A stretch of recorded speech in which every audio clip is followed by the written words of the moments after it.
For decades, oak woodlands covered areas like this one at Strawberry Plains Audubon Center in Holly Springs. But according to researchers with the University of Mississippi's Biology Department, the effect of modern fire suppression is taking a toll on hardwood trees. They simply cannot tolerate the shade of the forest that they and other species have sort of created in the absence of fire. And so we're trying to get back a lot of these oaks and natural regeneration of the oaks. Brewer is working with Strawberry Plains to monitor how forests restore themselves after low-intensity controlled burns are used to clear areas. He and his students monitor the burned sites to see which plants return to the area. Brewer says opening up the forest canopy allows for grasses and other plant life wildlife prefer to thrive.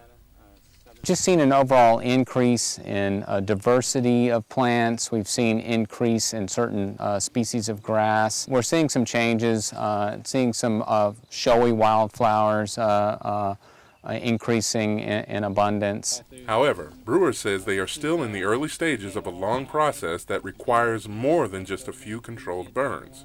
You can't just simply restore fire to this ecosystem by lighting a match and burning again. We have to replace some of the plants that were displaced as a result of fire suppression. In particular, we have to replace some of the tall, flammable grasses that used to dominate the ground cover of these forests. We have to actually get those back in there, otherwise we won't have fuel to carry the fires all the way through the forest. One of the problems with ecological research is you can't decide, okay, we're going to do this and just come in 1 year and have the results you want. I mean, you know, it took a long time to get the way it is, so it might take a little time to get it back the way you want it.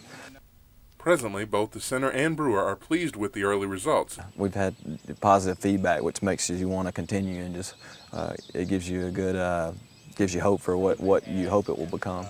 We're hoping that over time people will appreciate the changes that are occurring as a result of what we're doing.